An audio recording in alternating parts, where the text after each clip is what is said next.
Hello everyone, welcome to EduTap. I'm Surbhi and this is Perspective 360 Degree, your one-stop solution for current affairs, descriptive writing and answer writing evaluation. As you all know that Perspective 360 Degree has been focusing on a NABARD Grade A Phase 2 examination which was conducted yesterday. So our topics were completely or in a way, slightly inclined towards the NABARD Grade A examination. We were taking a lot of topics from ESI, agriculture and etc. areas. From today itself, from today onwards, what we are doing is we'll be focusing more on RBI and SEBI and other examinations because NABARD Grade A is, now conducted for the time being. So first of all, before proceeding any further, just let me know in the chat section if the audio and video both are clear to you. And then let's begin today's discussion, which is going to be very interesting, especially for the ones who are sitting for RBI Grade B examination next year. So first of all, the topic here is RBI and climate change. Managing climate change, is it the new role of RBI? Has it been defined anywhere else? Or what is the interplay between all these things? So, to understand this topic, first of all, let me take you to a few snippets which have appeared from time to time. This one is from RBI website. In May 2023, there was a report called Report on Currency and Finance. For those of you who don't know about it, this is an annual report of RBI. And if you focus on this report focuses a lot on climate change and its effect on the financial sector, microeconomic effects of climate change, policy options to mitigate climate change. So the entire report was about climate change and RBI's role or the role of policymakers. So and after that, in August that we saw, there was a speech on RBI's website by M. Rajeshwar Rao talking about climate implications for central banking or for RBI and RBI-like banks all over the world. Now, in news, it has been there, but I would again highlight that this has not been recently in news, but this is important for your exam because first of all, it appears on the RBI website. Secondly, this is a topic that has been brewing for a very long time. So even if it is not in news, there are high chances that you might be asked a question from this sphere in your exam. So ORF, Observer Research Foundation, has said that RBI sets the tone in climate finance thinking with its Green India report. This is exactly the report that we talked about in the previous slide. And RBI announces regulatory guidelines on climate risk and sustainable finance. This is from February 2023. First of all, let's look at the relevance of this topic, climate change and RBI from your exam point of view. If I look at your syllabus of paper 3, that is general finance and management, functions of Reserve Bank of India are specifically mentioned. It is specifically mentioned as a separate topic. Then if I look at RBI Grade B, again, ESI paper 1, sustainable development and environmental issues, that's a separate topic that you have there. For NABARD Grade A, this topic falls in the ambit of health and environment. And for SEBI Grade A, again, in the financial systems, you have role and functions of regulatory bodies in financial sector. And all in all, it plays an important role for your English writing skills part for not just SEBI Grade A, but for RBI and NABARD as well. So first of all, let's look at the expected question. Climate change and RBI. What do you think can be the expected question? What is the role of RBI in mitigating climate change, or how climate change impacts the role of RBI? So both questions can be asked, and we will be covering both these questions under the banner of one question itself. So this is going to be a tough one, tough to answer. But if you just stay in this discussion with me, then it's going to be very simple for you. So the question here is, examine the implications of climate change on the role of RBI. What are the steps taken by RBI in this regard? Answer it for 15 marks for 600 words. First of all, let me bring to you the answer blueprint. We share this in every discussion. Your answer should be divided into 3 parts, that is introduction, main body and conclusion. Once you have these 3 parts to your answer, then you can be very sure by following a certain tips that I will be giving you during this lecture, you can be very sure that your answer is going to be very, very presentable if you present it in the given blueprint. So first of all, let's break this question into its subparts, into the micro questions that we call it, and let's try to understand which part of the answer should contain what information. So first of all, if I look at the question, this has 2 parts to it. Examine the implications of climate change on the role of RBI. So implications is one part. Secondly is, what are the steps taken by RBI in this regard? Now, a bit tricky, bit complicated, but in the introduction introduction, first of all, talk about the increasing frequency of climate change related events, and secondly, talk about their economic impact. Because if economic impact is there, then obviously the role of RBI or impact on RBI's role will eventually happen. So that is what you have to, create in your introduction. That linkage you have to establish in your introduction, and then after that you can move on to talking about implications. So in the introduction, talk about climate change, its implications, and RBI. Then in the body part 1, talk about implications for RBI specifically. These will be like in the pointer format. We'll discuss 5 implications here. In the body part 2, talk about the steps which have been taken by RBI to combat climate change or to prepare for climate change. And finally, the conclusion. First of all, just let me tell you that this question cannot be a question which you are answering from an environmental science perspective. This has to be a question which has a lot of economic data or at least economic relationship. All right. So even if you're talking about climate change, make sure that economic relationships are established, and then in every point bring in the role or effect on RBI, at least in each and every point. Only then it will be considered as a correct answer, otherwise not. So starting with the introduction, climate change, its implications, and RBI, how is the intertwining happening here? First of all, let's look at the news. This year Himachal suffered a lot of floods. So there were losses suffered by Himachal tourism sector in 2 months, up to 2,000 crore, and this was just for the initial 2 months. The later data revealed even now the losses have not been assessed properly. Secondly, how climate change can impact GDP and jobs. So your assets are being impacted, your tourism sector or other areas which contribute towards GDP and generate jobs, they are being impacted. And then rising heat can put 4.5% of India's GDP at risk, again one of the same thing. And that it causes climate change causes development risks. And now, first of all, we need to understand that how climate change causes financial risks. First of all, I need you to break the risks associated with climate change and climate change disasters in 3 parts. The first one is physical risks, and this has been given to us by World Economic Forum. This is a division, this is a classification that's coming from there. So physical risks, let's say because of floods, because of other disasters, let's say tropical cyclones, the established infrastructure that comes down, the houses, the buildings, the industries, they fall down. That includes your physical risks. Okay, now physical risks, they actually cause liability risk also, because it could be the case that one of the houses is on a house loan. So now if the house has fallen because of a disaster that has been caused by climate change, let's say a tropical cyclone, then these people will not be able to repay the loan back to the bank. And secondly, even if there are some people who have put some, let's say, shop of theirs as collateral with the bank, that shop does not exist anymore, and a lot of support from the government is required in such cases. So ultimately the burden, it comes on banks, and who regulates the bank or banking sector? They are regulated by RBI.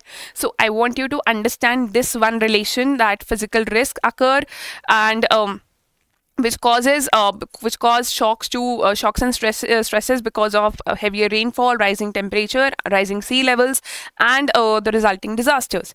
And these physical risks, they cause liability risk, which are for the banks and the banking sector. The third one, or the middle one here, is transition risk. Now you have heard about petrol operated vehicles, diesel operated vehicles. Now we have hybrid vehicles, CNG vehicles, electric vehicles separately. Now the government has a liability or a responsibility to move towards greener infrastructure or greener, let's say, energy production measures or energy usage. So now let's say we are like India also, we are in a transition format, that we are trying to move towards non-renewable sources of energy to renewable sources of energy. But the infrastructure that has been established already, which works on non-renewable sources of energy, the transition from that to this infrastructure, transition from non-renewable to renewable, causes a lot of financial burden already, because this infrastructure here, it gets wasted. It puts a pressure on the pockets of, let's say, consumers, citizens, and hence on the banks as well. And establishing renewable energy infrastructure and making them profitable, that takes time. So this is the transition risk involved. This is very high in developing countries like India. Let's say right now your vehicles are operating on petrol and diesel, and 2 years later the government says that we have like successfully implemented FAME scheme, and now petrol diesel vehicles cannot run. They are like illegal. This will not happen. But let's say the government has to do it because of some international mandate. Who's the one who's bearing the financial cost of this? It's the citizens, and then it will be the banks, and finally RBI, and the entire economy of the country. So basically these three are the risks that you need to focus on. These will play a key role in writing this answer. So let's sum up the impacts of climate change that are there, and then we'll start writing this example, this answer. Inflation in food prices can occur, which can any changes in demand or supply of food articles or food prices. Let's say after a disaster the food prices go up, and the government has to intervene. So inflation occurs, again priority of RBI to keep in control. Then the damaged assets, what they cause, debtors are unable to meet financial obligations. That means they are unable to pay loans. That means again it has to be the NPAs, they have to be dealt by RBI again. Then the unemployment that comes in, that leads to low growth, again a mandate of RBI. So measurement of inflation also becomes tough in such scenario, and inflation targeting is the approach that RBI is using to manage growth in the country, to control growth in the country. Okay, so I hope there is conceptual clarity regarding this topic. In the introduction, let's create a relationship between climate change associated events, and the implications on RBI. So first of all, climate change and its impact, it is no longer a distant threat. So this is something we need to wake up on, and we have to write in our answers as well. Secondly, increasing frequency and severity of these droughts and floods and other extreme weather events. That means frequency of these events, that is increasing. It is no longer a distant threat. Thirdly, bring its implications to the economic losses. Now we are not talking about environmental losses. This is an economics question. So the economic cost and financial losses resulting from the increasing frequency and severity of extreme climate change related weather events, such as acute physical risk, chronic physical risk, these are increasing. The last one is, with the growing recognition that climate change can impact financial stability and price stability, it cannot be denied that there is an increasing role of RBI and other central banks for other countries. So central banks, including the RBI, are assuming an important role in addressing climate change. Now this is some data from the recent Currency and Finance report of 2022 to 23, which says that this is a report by RBI. It says that 85.6 lakh crore by 2030, that will be the expenditure for India to adapt to climate change. 85.6 lakh crore, that is huge. That is a very, very big amount, and this is coming from RBI itself. Now talking about the let's delve deeper section, which is again here we'll talk about the implications for RBI. Now this is going to be the tough part for you, that how does climate change impact the role of RBI. So just we have collected these points from many sources, from a lot of research. Just jot these down. But before that, let me make it very clear to you. RBI on one hand has urged the government to cater to climate change, because ultimately the burden will come on RBI. So first of all, because of climate change, the role of RBI becomes tough. Secondly, RBI is also expected to deal with climate change. It is expected to take steps with regards to climate change, which we will discuss in body part 2. And RBI has clearly said that we have a very specific mandate of, let's say, controlling inflation, guiding growth of the economy, handling unemployment, and things like that.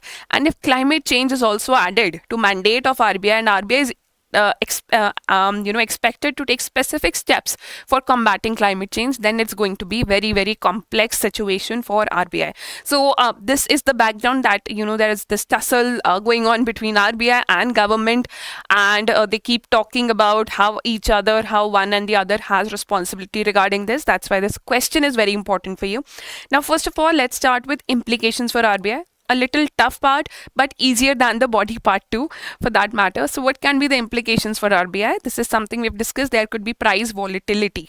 So climate change can affect affect price stability? How it can affect, obviously, demand can go down. Let's say demand of certain goods can go up also. For example, let's say cooling systems, the demand can rise and probably the production is not as good as is expected, and because of climate disasters the demand for certain goods can go down. Food prices can rise, which cause inflation. So supply shocks which are caused by climate change, let's say crops fail in one particular year, what happens? The prices, let's say a few months back, the prices of tomatoes were at an all-time high, and tomato prices, they in fact impact your consumer price index, which is a measure of inflation for the country. So whose role is that to control inflation? It's again the role of RBI. So supply shocks such as food and energy shortages, and the second, it could be through a decline in productive capacity. Decline in productive capacity could be because of rising temperatures, and India depends a lot on agriculture, and it could be decline in productive capacity of human beings as well because of rising temperature. The efficiency of us to be working in like all hours of the day, that declines. Then there could be demand shocks that can arise due to loss of wealth of firms and households on account of frequent natural disasters. Obviously, these people, they will be spending only on basics if they are staying in a place where frequent natural disasters occur.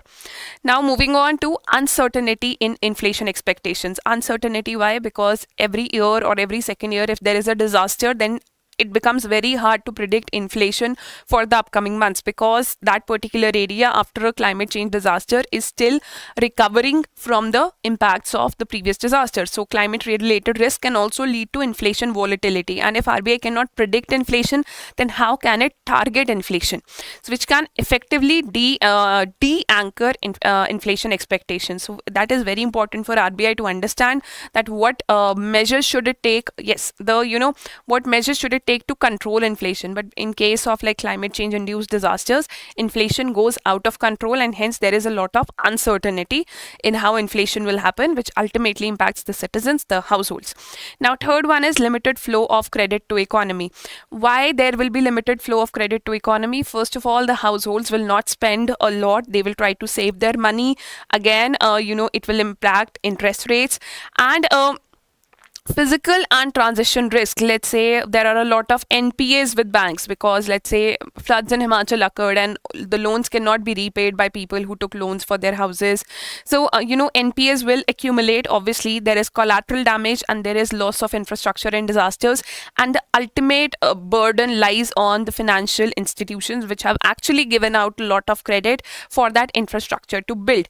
Financial institutions like banks, they also give a lot of credit or money to build infrastructure like roadways and transportation systems. So once that comes down because of a disaster like floods, like tsunamis, like tropical cyclones, then ultimately it is the banks that suffer in the end. And again, RBI has to take control over it. RBI has to provide a solution for a problem it did not cause. Then the second one, climate-induced uncertainty can make households save more precautionary purposes, bringing down the real equilibrium interest rates. That's the problem there. Households keep saving it for like uncertain times.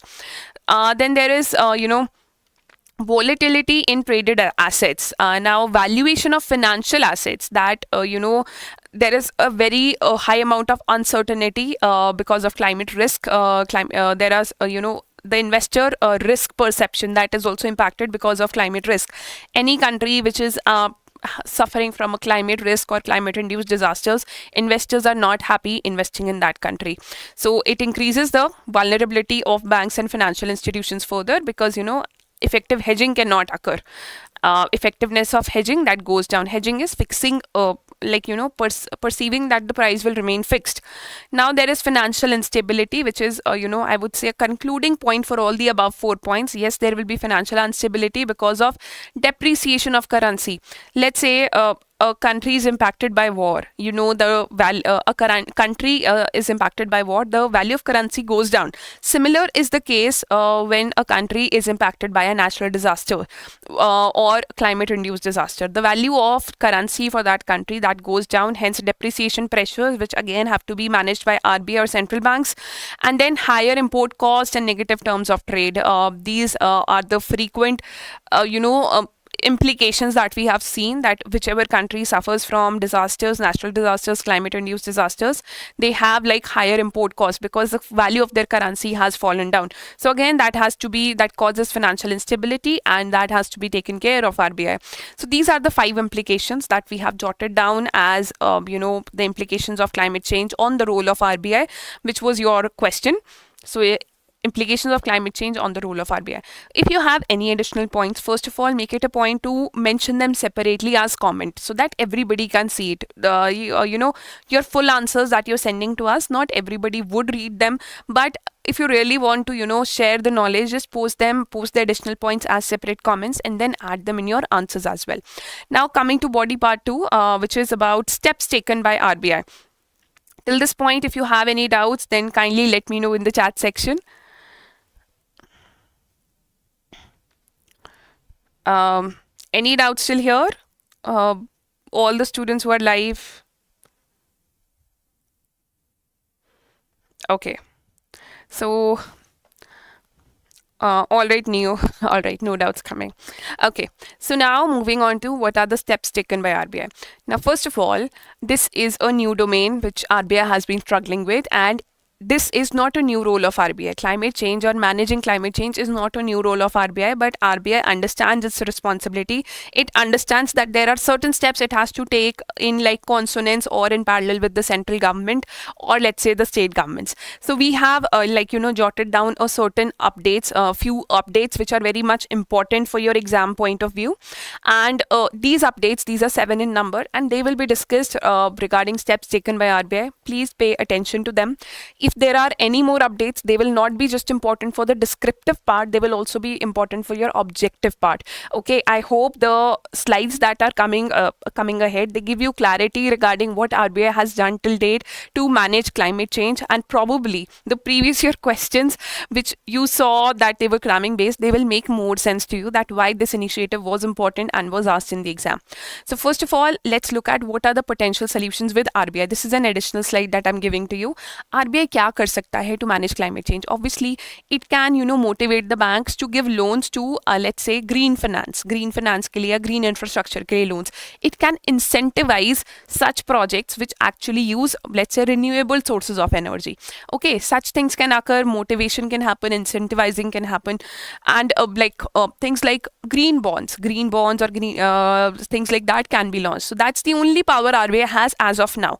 So influence the behavior of institutions within the financial system, that is how they give loans, whom do they give loans to. Let's say banks deny to give high amount of loans to industries which are highly polluting, and instead banks give, like say, loans at a lower interest rate to industries which are less polluting, or they have this green credit framework. So then obviously the climate change will be tackled indirectly by RBI. Then secondly, incentivize climate friendly investments. That can be done. Support the mobilization of capital for sustainable development. Again, 1 and 3, they almost mean the same. They kind of imply the same, but not the same meaning. Then positive reinforcement and incentive structure to encourage green finance.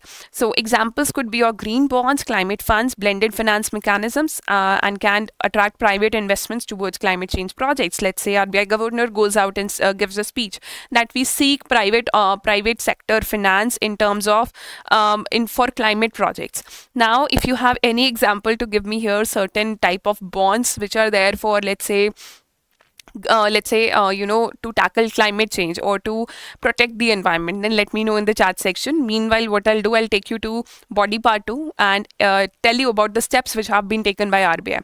So first of all, start your body part 2 like this. Pick any of these 3 lines. All the 3 lines are not compulsory, but start it on a softer note that yes, there is a growing recognition that even if governments are the most influential agency for climate change, do not forget responsibility of managing climate change is lying with the government of our country and not with RBI. So all institutions, including central banks and financial sector regulators or supervisors, are stakeholders. All the institutions, they are stakeholders, especially so in view of the existential threat to their central mandates, which can be shook away by climate change and its implications, as we saw in the previous body part. So central banks have several policy instruments. You can mention them, and we have mentioned them in the previous slide as well. You can start it from here. And now moving on to this report. And this report, which I taught to you in the first slide itself, kindly mention this, that this report, the report on currency and finance, which was there for 2023, I think the title of this report was somewhere like, it was like about Green India. That was the theme of this report. If somebody knows the exact theme, just let me know in the chat section. Then it has focused on the role that central banks can play in respect of climate change. That means this is very, very immediate. This is very, very, necessary. So now focusing on steps taken by RBI, the first steps that come with regards to any sector, whenever we talk about RBI or banking sector, is the PSL norms. Priority sector lending norms. If you remember, in 2015, in the PSL category, the loans for generation of renewable energy and public utilities run on non-conventional energy, they were also included as in the PSL norms. That was one of the first steps that was taken by RBI. There was another steps in 2007. There was some categorization done, but that's very old, so we are not including that. And in April 2021, first of all, there is an explanation to this, that RBI has taken initiatives aimed at understanding the implications of climate change for India's financial sector and for an informed climate-related policy. You can mention it with this, and then you can mention the name of the report we just discussed. Now, this is very important for you. This appeared in many examinations, including the civil services examination, that in April 2021, RBI joined the NGFS to benefit from and contribute to the best practices in climate risk management and green finance. Now, what is this NGFS? It is Network for Greening the Financial System. It is basically a group of central bank governors and supervisors, group of central banks and supervisors, which aim to contribute towards controlling climate change and its impacts in their respective countries. So they share the best practices and contribute to the development of environment and climate risk management in the financial sector. This is just for your reference. Don't include this in your answer, please. It was created in 2017 at Paris One Planet Summit, and RBI joined it in 2021. This was created in 2017. It also seeks to mobilize mainstream finance, like mobilize money to support the transition towards a sustainable economy. So since RBI is a part of it, then definitely India gets to benefit from this Network for Greening the Financial System. After this, what happened in May, in the next month itself, RBI itself set up a sustainable finance group within its Department of Regulation. So this is important. Whenever a new ministry or a new department is set up, that means that part is very, very important. That sector or whatever the responsibility is, that goal is very important for the country. So Sustainable Finance Group was set up by RBI.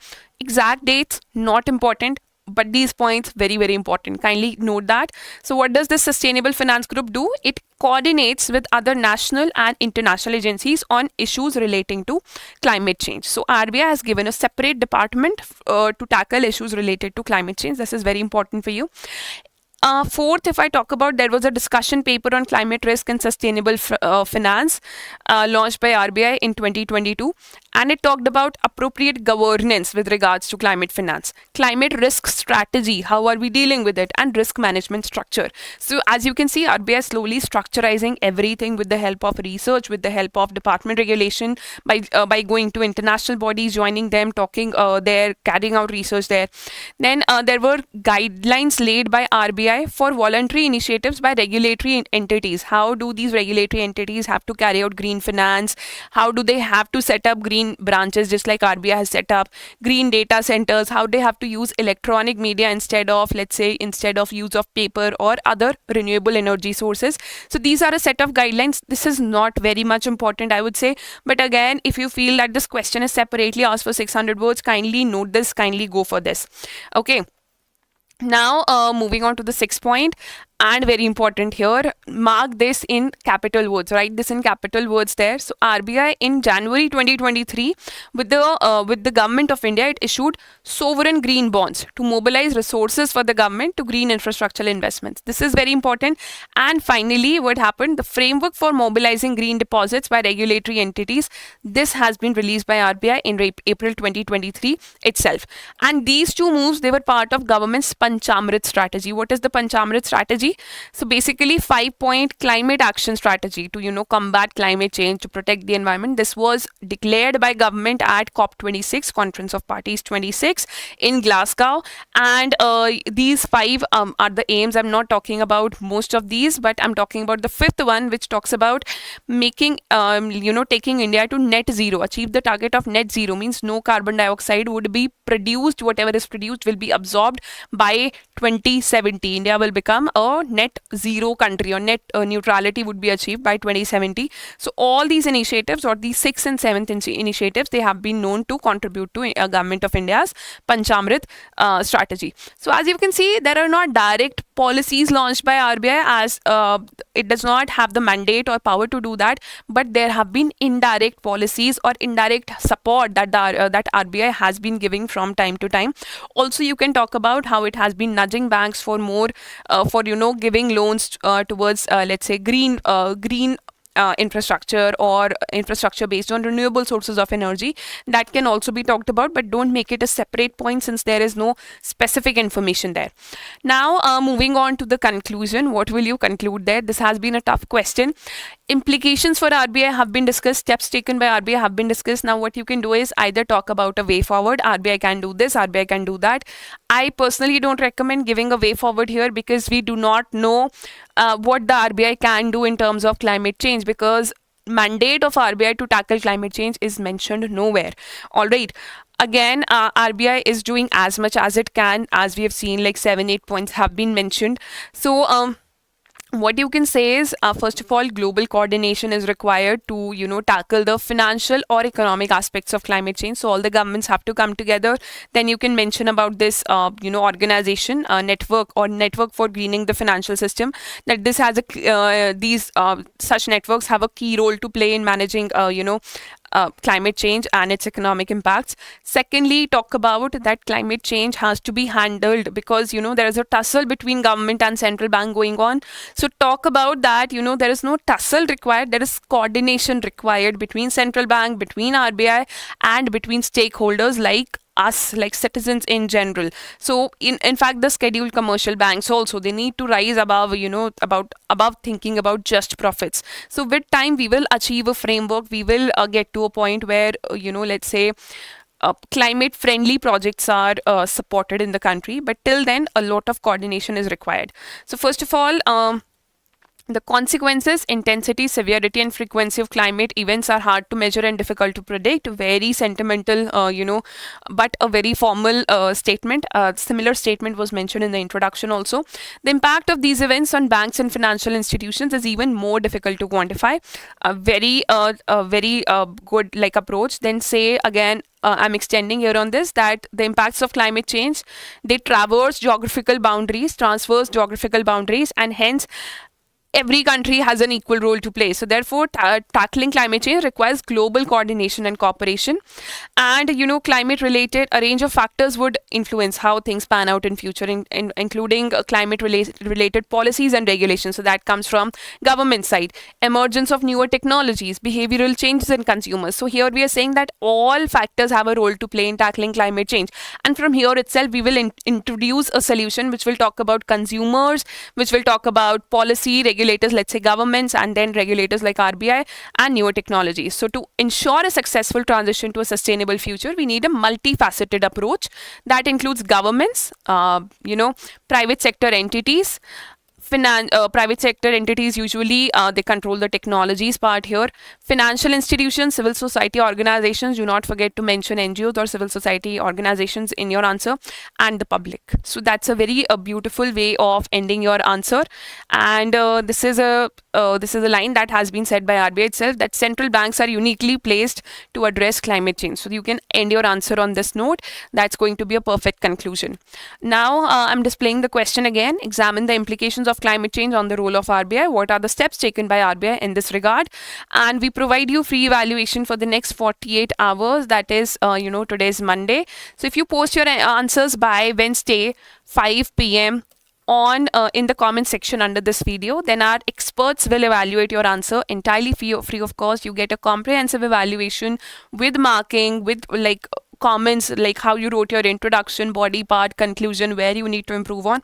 So kindly just stay motivated and post this answer. Even if you're feeling negative, let's say you're a student who just appeared for NABARD or could not go write phase 2 examination, then kindly post your answers to the questions that are coming on an alternative day basis, because these topics are going to take you a long way in shaping your personality and helping you crack the exam.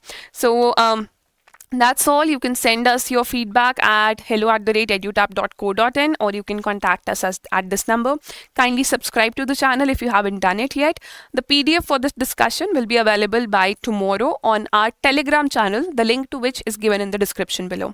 Now I will take any doubts that are coming in the chat section, since this is a live discussion. If you watch this in the recorded format, then send your doubts to us in the comment section. You're welcome, Neo.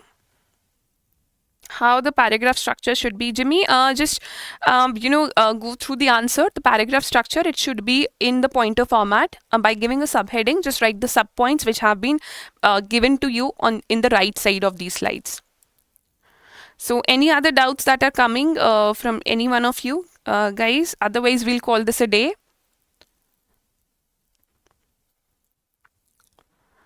You're welcome, Vivek. Okay, so I don't see any doubts coming, and if you have any doubts later, first of all, revise this a lot, watch the video again. This has been a complex discussion, and revise it from the PDF also. It requires like 3 revisions at least for you to master any topic. Otherwise, you'll keep forgetting things, and your confidence levels might go down. So kindly revise more and more, and I will see you with another discussion on Wednesday. Till then, take care. And meditation says new notification, when will it come? You can contact the support of EduTap. The number is given in the description, and they might give you clarity on this regarding the new notification. All right. Thank you all of you. Take care and see you on Wednesday.